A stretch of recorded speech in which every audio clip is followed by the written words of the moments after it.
Welcome back to my channel Akhila edits and vlogs. ఈరోజు అయితే నా స్టైల్లో ఎగ్ కర్రీ అనమాట. చాలా టేస్టీగా ఉంటుంది. ఎలా చేయాలో రెసిపీలోకి అయితే వెళ్ళిపోదాం. దానికంటే ముందు ఎవరైతే నా ప్రీవియస్ వీడియోస్ చూడలేదో చూడండి. అండ్ ఆల్సో సబ్స్క్రైబ్ చేయండి, లైక్ చేయండి, షేర్ చేయండి, కామెంట్ చేయండి. ఇంకా వీడియోలోకి అయితే వెళ్ళిపోదాం. సో ఇప్పుడైతే స్టవ్ ఆన్ చేసుకొని ఒక కడాయి పెట్టుకొని మనకు సరిపడా ఆయిల్ వేసుకోవాలి. సో నేనైతే 2 టేబుల్ స్పూన్ ఆయిల్ వేసుకున్నాను. ఆయిల్ వేసుకున్న తర్వాత ఆవాలు, జీలకర్ర కూడా యాడ్ చేసుకోవాలి. ఆ తర్వాత సన్నగా కట్ చేసుకున్న ఆనియన్స్ అయితే అందులోకి యాడ్ చేసుకోవాలి. ఆనియన్స్ వేసుకున్న తర్వాత అయితే పసుపు యాడ్ చేసుకోవాలి. పసుపు యాడ్ చేసుకొని మంచిగా గోల్డెన్ బ్రౌన్ వచ్చిన తర్వాత అయితే అల్లం వెల్లుల్లి పేస్ట్ యాడ్ చేసుకోవాలి.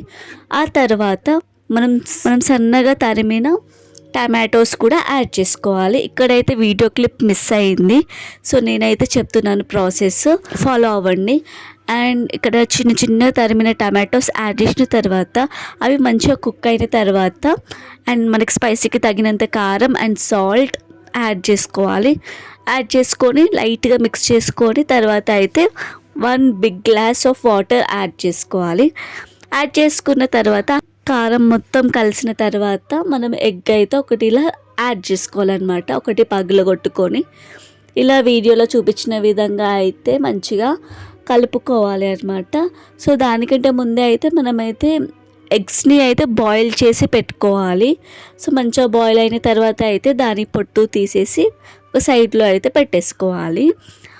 సో అలానే తర్వాత అయితే మనం కర్రీలోకి అయితే మంచిగా ధనియా పౌడర్, గరం మసాలా యాడ్ చేసుకోవాలి. ఒక 1 స్పూన్ ధనియా powder and garam masala add చేసుకోవాలి.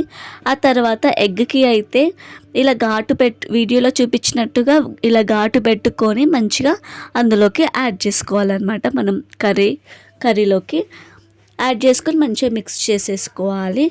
సో మిక్స్ చేసుకున్న తర్వాత మంచిగా ఆ మసాలా కూడా దానికి పట్టేయాలి కాబట్టి మంచిగా మూత పెట్టేసుకొని ఉంచాలి. అలా ఒక 5 మినిట్స్ ఉంచినామంటే మనకి వేడివేడిగా కర్రీ అయితే రెడీ అయిపోతుంది. ఇందులో కొత్తిమీర, కరివేపాకు కూడా యాడ్ చేసుకోవచ్చు. మేమైతే అది స్కిప్ చేసి చేసుకున్నాము. అయినప్పటికీ కర్రీ మాత్రం నెక్స్ట్ లెవెల్లో సూపర్గా ఉంది అనమాట. టేస్టే కాకుండా హెల్త్కి కూడా చాలా మంచిది ఈ కర్రీ మాత్రం. అండ్ కొంతమంది చింతపులుసు కూడా యాడ్ చేసుకుంటారు. సో అది వేరే ప్రాసెస్. సో ఇదైతే మా అన్న టిఫిన్ బాక్స్లోకి అయితే పెట్టేస్తున్నాం అనమాట. సో ఇక్కడైతే చూసారుగా ఎంత ఎమ్మీగా ఉండే ఎగ్ కర్రీ అయితే రెడీ అయిపోయింది. మీరు కూడా ఇలా చేసి చూడండి, టేస్ట్ మాత్రం అదిరిపోతుంది. తప్పకుండా ట్రై చేయండి. సో ఎవరైనా ట్రై చేసి ఉంటే మాత్రం కంపల్సరీ కమెంట్ చేయండి. ఈరోజు వీడియో మీకు నచ్చిందా? అండ్ మర్చిపోకుండా అయితే మీ వీడియోకి లైక్ చేసి, షేర్ చేసి, సబ్స్క్రైబ్ చేసుకోండి అండ్ కమెంట్ కూడా చేయండి. సో నా వీడియోకి ఇట్లా నచ్చినట్లయితే do like, share, subscribe and thank you for watching. See you again. Bye.